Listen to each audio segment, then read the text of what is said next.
Hello दोस्तों, welcome back to my channel. अगर आपने अभी तक मेरे चैनल को सब्सक्राइब नहीं किया है तो प्लीज जल्दी से मेरे चैनल को सब्सक्राइब कर दें। एपिसोड 12 की शुरुआत में चिंग ये देख के टियानरोंग को कॉल करते हुए कहती है कि क्या तुम मालिक मकान से कह सकती हो कि वो हमारे लिए फ्रिज को बदल दे। टियानरोंग कहती कि ठीक है। अब टियानरोंग जब लंच करने के लिए रेस्टोरेंट में आती है तो यहाँ पर ली भी आ जाता है। ये ली उस शख्स का बेटा होता है जिसको टियानरोंग ने आखिरी घर बेचा होता है। ये शॉप ली की होती है। अब टियानरोंग इसके साथ लंच करने के लिए बैठ जाती है। ली कहने लगता है कि मेरे डैड हर वक्त मुझसे ये कहते रहते हैं कि मुझे तुमसे सीखना चाहिए, लेकिन तुम्हारे काम में इतनी कोई सीखने वाली बात नहीं है। फिर टियानरोंग जब इसको एक्सप्लेन करने लगती है कि ये काम इतना आसान भी नहीं है तो ली मान ही जाता है। ली इस रेस्टोरेंट के ऑनर से कहने लगता है कि मैं तुम्हारा किराया नहीं बढ़ाऊंगा, लेकिन जब मेरी दोस्त यहाँ पर खाना खाने के लिए आती है तो तुम मुझसे पैसे ना लिया करो। ये बात सुनकर तो इस दुकान का मालिक खुश हो जाता है और अब खाना खाने के बाद ली टियानरोंग को घर पर भी छोड़ने के लिए आता है। टियानरोंग ने मुजिया से इस वीकेंड साथ डिनर करने के लिए फोन किया होता है कि इतने में दरवाजे पर पुलिस ऑफिसर्स आ जाते हैं। टियानरोंग कहती है कि मैं तुमसे बाद में बात करती हूँ। मुझे जैसे ही पुलिस का नाम सुनती है तो ये फौरन कॉल कट करके टियानरोंग के पास आने लगती है।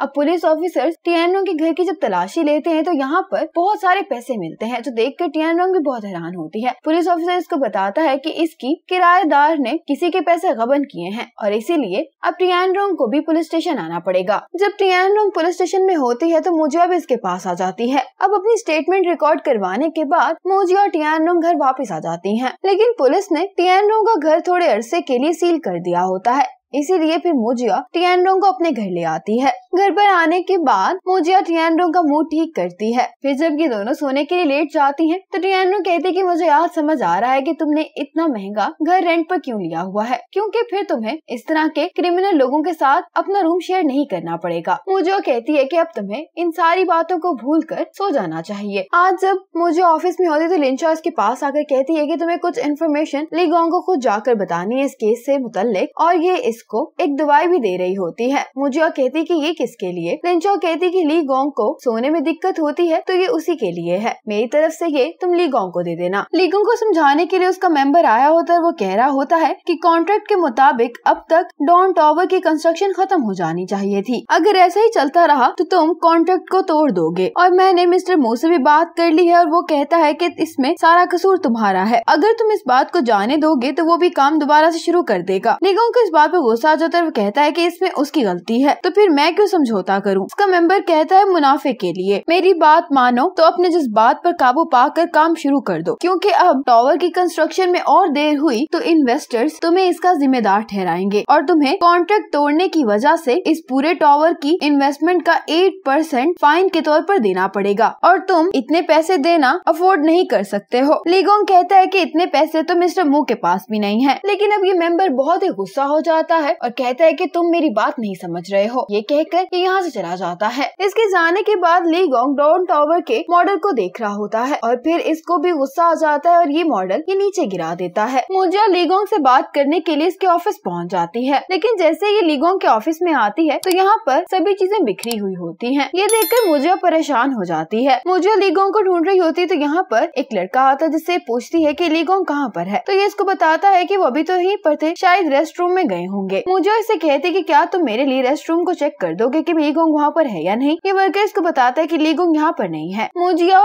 यहाँ से वापस ही आने वाली होती कि ये देखती है कि सीढ़ियों में ली गोंग बैठा हुआ है। मुजिया भी यहीं पर बैठ जाती है और ये यहाँ पर एक गाना गाने लगती है। ली गोंग जैसे ही ये गाने की आवाज सुनता है तो ये ऊपर देखता है तो मुजिया इसके लिए गाना गा रही होती है और साथ में ये ली गोंग को चीयर अप करने के लिए अपने हाथों से मुख्तलिफ किस्म के साइंस बना रही होती है। ये देख कर ली गोंग को अच्छा लगता है और फिर जब ली गोंग अपने ऑफिस में आता है तो मुजिया नीचे बिखरे हुए डॉक्यूमेंट समेट रही होती है। मुजिया यहाँ सारी चीजें समेट कर पहले ही जा चुकी होती है और जो डॉक्यूमेंट्स मुजिया देने आई होती है वो भी ये ली गोंग के टेबल पर रख कर चली जाती है। जिस एनवेलप में ली गोंग के लिए दवाई होती है उसके ऊपर मुजिया ने खुश होने वाला इमोजी बनाया होता है। फिर ये लिंचा को कॉल करता है कि कल मैं मीटिंग के लिए तैयार हूँ। आज टियानरोंग अपने पेरेंट्स से मिलने के लिए आई होती है। इसके पेरेंट्स कह रहे होते हैं कि हमने न्यूज में देखा है कि घरों की कीमतें बहुत तेजी से नीचे गिर रही हैं। तुमने 3 घरों के लिए बैंक से बहुत ज्यादा कर्जा लिया हुआ है, इसीलिए हमें डर है कि तुम्हें कहीं बहुत ज्यादा नुकसान ना उठाना पड़ जाए। इसलिए हमारा मशवरा ये है कि तुम अपने घर बेच दो। वैसे भी तुम्हारे घर तुम्हारे काम की जगह से बहुत दूर है, इसी वजह से टियानरोंग का काम भी आजकल नहीं चल रहा होता। ये अपने पेरेंट्स से कहती है कि बीजिंग में सिर्फ मैं इसीलिए रह रही हूँ कि मेरे पास घर है, लेकिन मुझे अपने आप पर यकीन है कि हालात बेहतर हो जाएंगे। मम्मी से कहने लगती है कि तुम अब ये 3 घर रखना अफोर्ड नहीं कर सकती हो, तुम्हें इन्हें बेच देना चाहिए। टियानरोंग को गुस्सा आ जाता है, कहती है कि मैं इन्हें नहीं बेचूंगी। ये कहकर ये यहाँ से चली जाती है। चिंग का बॉयफ्रेंड इसको कह रहा होता है कि हमें अपना ही फ्रिज खरीद लेना चाहिए, लेकिन चिंग कहती है कि हम क्यों फ्रिज खरीदें जब टियानरोंग ने कहा है कि इस घर की मालिक मकान हमारे लिए फ्रिज चेंज कर देंगी। ये बात ही कर रही होती है कि इतनी देर में मालिक मकान इन दोनों के लिए फ्रिज लेकर आ जाती है। आज मीटिंग के लिए लिन शॉ और मू जिया डॉन ग्रुप आ जाती हैं। लिन शॉ अब इन सभी मेंबर से अपना इंट्रोडक्शन करवा रही होती है, तो एक मेंबर कहता है कि इसकी जरूरत नहीं है और सीधा काम की बात करते हैं। कैमरे के थ्रू